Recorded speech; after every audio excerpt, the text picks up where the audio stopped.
YouTube channel. So ayun guys, dadagsain daw ng mga tao itong gagawing peace rally ng mga INC sa Liwasang Bonifacio, no, ngayong darating na January 13, no. So ayun, confirm na sa Liwasang Bonifacio ang peace rally ng mga INC at hindi doon sa unang napabalita na sa Luneta gagawin ang peace rally ng mga INC, no. So ayun, marami tayong napapanood ngayon ng mga vloggers, no. Alam ko mga pro Duterte vloggers, no, na yun nga sabi nila, dadagsain itong peace rally, no, na aabot daw ng 2 to 3 million, no, ang dadalo dyan sa peace rally na yan ng mga INC sa Liwasang Bonifacio, no.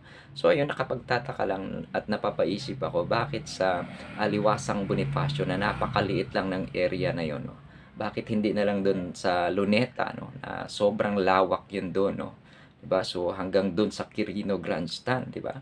So ayan, so ito guys, pakinggan nyo. Ayan. Pala sa grupo, hindi pa sa INC. Eh yung pala sa iglesia, kasama ang Calabarzon, Batangas, Calamba, tapos yung tiga Marinduque, ang Marinduque pa lang, tapos bababa, tawid dagat yan eh. Sasama pala sa lokal. Iglesia ni Cristo sa lokal ng mga tiga Marinduque, sasama rin. Yung sa Marinduque, nabalitaan ko, mga nasa, ang sasamang kapatid doon, mga nasa 20,000. Marinduque pa lang yun. Puno na yung liwasan, liwasan, 3,000 ang kasya doon. Tapos ito nabalitaan ko sa San Pablo, nasa 40,000 yata. Tapos yung Batangas, 50,000. Kung maaabot ko, tapos yung Metro Manila, ay itong Muntinlupa, San Pedro, Binyan, abot ng mga 50. Kung nagkumpleto ko kagabi kami, baka umabot na 3 milyon. Diba? Ganun kalakas ang energy nila ngayon, na ganun karami yung dadagsa dyan sa Liwasang Bonifacio. So napakaliit ng area na yan. So grabe, hanggang siguro aabot ng Divisoria, no. So baka ma-occupy nila yung tulay papuntang Divisoria, papuntang Santa Cruz, papuntang Quiapo, papunta dito sa National Museum, no. So grabe, ganun ka ano sila, na ganun karami yung mga pupunta dyan sa peace rally nila. Pero yun nga, di ba, mapapaisip ka, bakit sila lumipat ng napakaliit lang na venue, no? Dapat doon sila sa Luneta or sa kung saan na malaking venue na komportable naman yung mga INC members, no. Pero yun nga, alam ko hindi naman lahat ng INC members lang, kasi nga sabi na yung mga INC member ano din sa mga gustong sumama, no, di ba? So yun, no, abangan po natin, no, kung ganun nga karami ang mga dadagsa dyan sa rally na yan. Syempre Lunes yan, no, so may mga pasok ang mga tao niyan eh, no.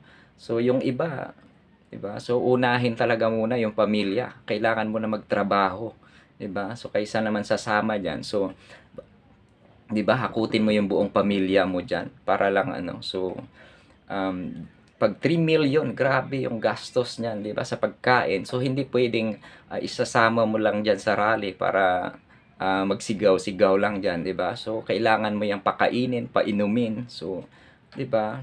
So abangan po natin 'yan, guys, kung mangyayari nga yung mga sinasabi nila, di ba? So or baka lang pang-inganyo nila doon sa mga nanonood sa kanila, no. So alam ko kasi mga pro Duterte vloggers, kasi umaasa sila na baka nga suporta para kay BP Sara itong gagawing rally. Pero yun nga, nilinaw ng ano na pangkalahatan, so para sa kapayapaan, no. So ibig sabihin, di ba, so welcome lahat ng ano diyan. So kasi peace rally nga para sa kapayapaan, no, ng bayan, di ba?